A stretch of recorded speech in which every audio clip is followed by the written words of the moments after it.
To stand up here tonight. It's not lost on me what a privilege it is to be able to take part in tonight's dinner. So thank you for allowing me to be here.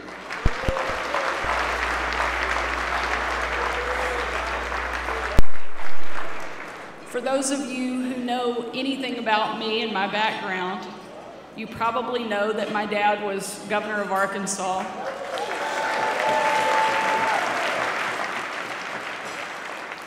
And a presidential candidate, and also a Baptist pastor. And he plays the part perfectly. Even when he ran for president, our operation was much more church potluck than an organized campaign. And of course, from basically the moment that I was born, my dad was giving my brothers and I advice on religion and life, solicited or not. And one of the lessons that I've taken to heart is the importance of Israel and the Jewish people.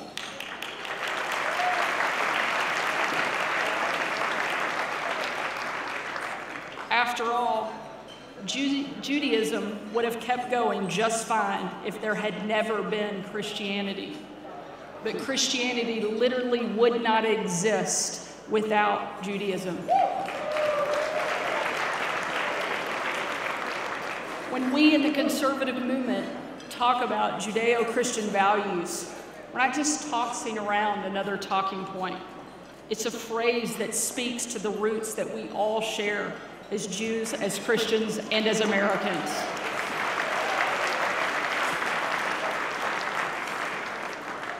When I worked at the White House, I saw what it meant to put Judeo-Christian values into action. The administration came into office promising peace through strength in the Middle East, and that's what we delivered.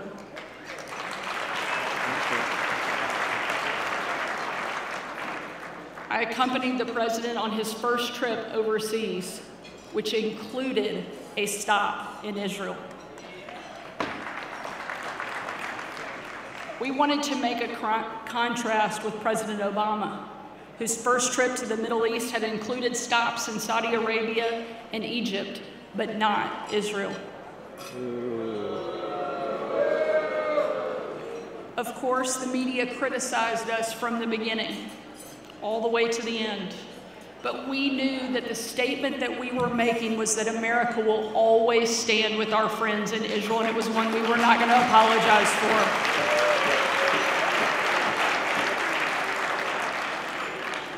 Later that year, the president made the decision to move the American embassy from Tel Aviv to Israel's rightful capital in Jerusalem. And as I'm sure I know you all remember, the media went crazy then too.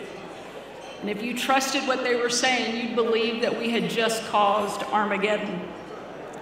They said Hamas and Iran would invade. They said Saudi Arabia would never forgive us. You would have thought we had just caused World War III. But none of those predictions turned out to be true. A few Arab states issued press releases, but that was about it.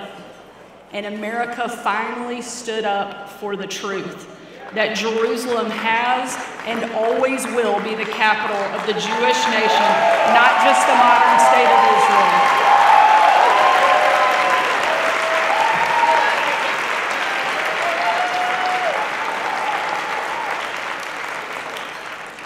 Once that was over and nothing bad happened, we thought, you know, maybe the media is done making outlandish false predictions. But we were wrong. In 2018, the administration pulled out of President Obama's failed deal with Iran, which was a terrible idea from the beginning, trading pallets of cash in exchange for empty promises about nuclear weapons. Once again, the media melted down, and once again, they were wrong. In fact, by the end of the administration, the president was on the White House lawn signing the Abraham Accords.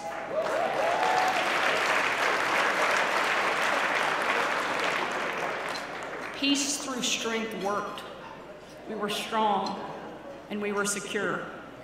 Sadly, everything that the last administration built this current administration has been busy tearing down. President Biden hamstrung our service members from the start, focusing the greatest military in the history of the world on distracting cultural war issues like vaccine mandates and DEI. Biden went out of his way to criticize Israel over internal government matters, calling duly elected representatives extreme. And around the world, he let our enemies know that America was on the retreat when he executed the disastrous withdrawal from Afghanistan. And today, we are seeing the tragic consequences of his weakness. The single greatest loss of Jewish life in one day since the Holocaust. Women and children butchered by Hamas terrorists. The threat of the largest conflict in the Middle East since the Yom Kippur War. What President Biden's response? He just gave $100 million in aid to the Gaza Strip. He has bent over backwards to condemn both anti-Semitism and Islamophobia, pretending that there are two sides in a war between good and evil when there certainly are not.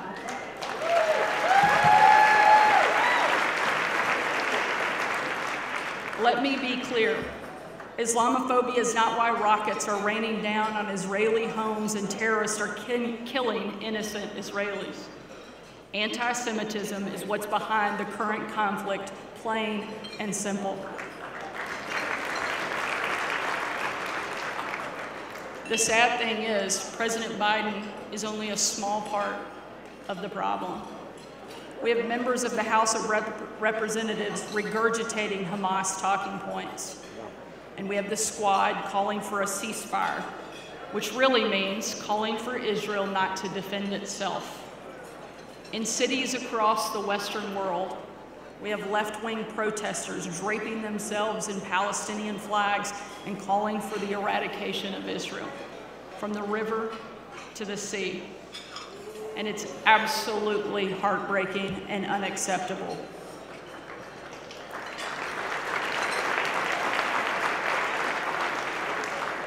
Just a few short years ago, things in the Middle East were looking bright, but today, not so much. So we find ourselves asking, what can we do as conservatives, as Christians, as Jews, as friends of Israel? And I think it starts by remembering why we're here in the first place, why Israel has a right and a need to exist in the first place, why this is not just a fight between Israel and terrorists, but a fight between what is good and what is evil.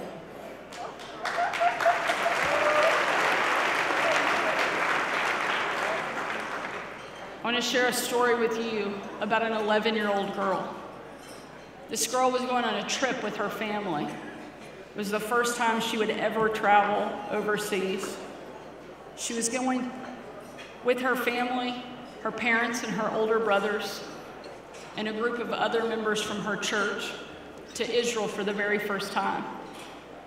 On that trip, they were going to visit biblical and historical sites all over the area.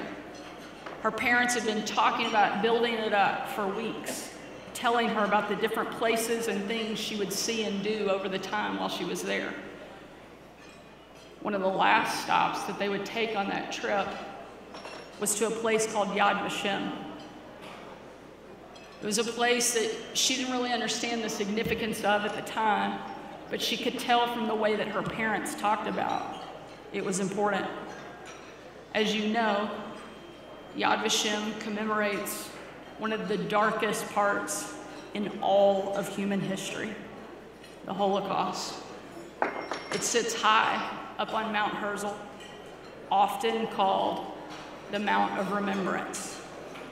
And it stands for the Jewish people killed in the Holocaust who had no other descendants to carry on their name. A place like that is a lot for any person to go through, to see, to take in, much less an 11-year-old girl. And the girl's parents talked about and debated whether or not they should take their daughter in there at all. But they decided ultimately that it was too important of a lesson, too important of a place for their daughter not to see. They wanted her to understand what happens when good people don't stand up and fight against evil. So they decided that they would take her and that the father would stay with her the entire time, that he would walk alongside her. And so they entered in to Yad Vashem. And as they did, the little girl watched the videos of entire families being marched to their death. She saw the pictures of hundreds of shoes taken right off of the feet of Jewish children, piled high, waiting to be burned. The little girl didn't speak as they walked through.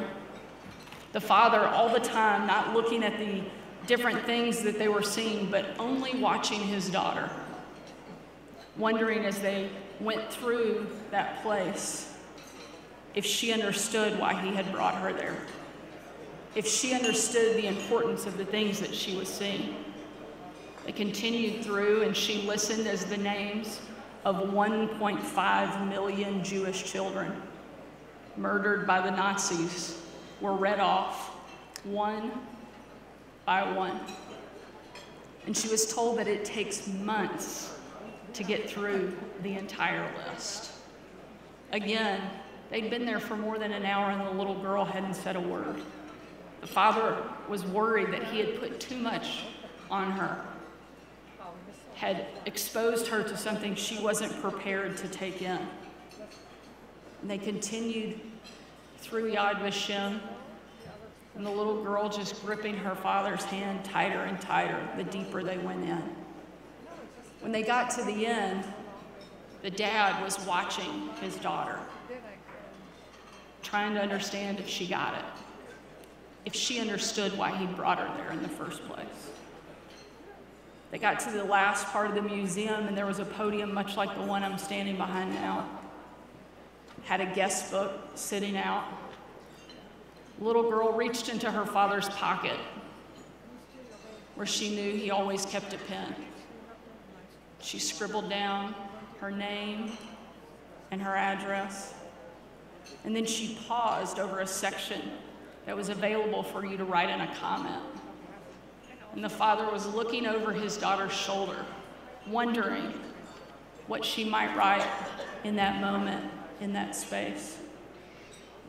And when she scribbled down in her childish 11-year-old scrawl, she wrote down words that neither he nor she will ever forget. Very simple. She wrote, "Why didn't somebody do something?" And in that moment, the father knew that she got it. He knew that his daughter understood why it is so important for good people to stand up in the face of evil.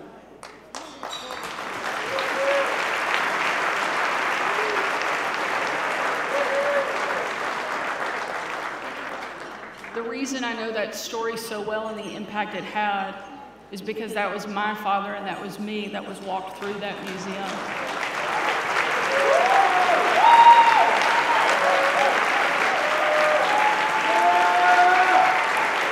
I will never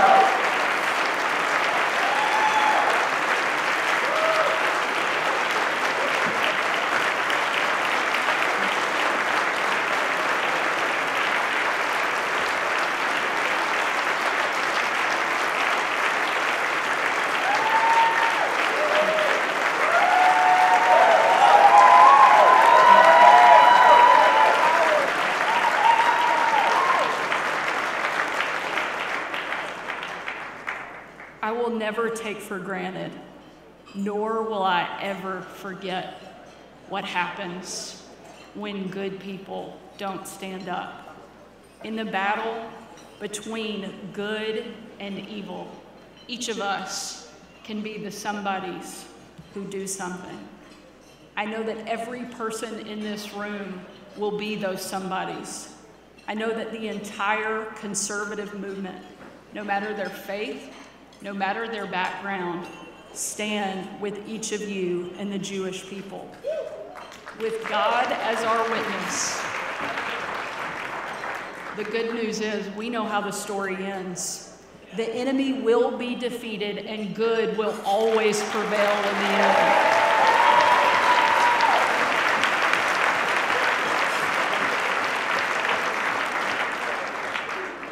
Let us leave tonight not saddened by the events, but encouraged to defeat the evil that exists in this world and never stop until it is put out. Thank you for letting me be here tonight. Thank you for the courageous stand that you take. May God always bless Israel and the United States of America. Thank you so much.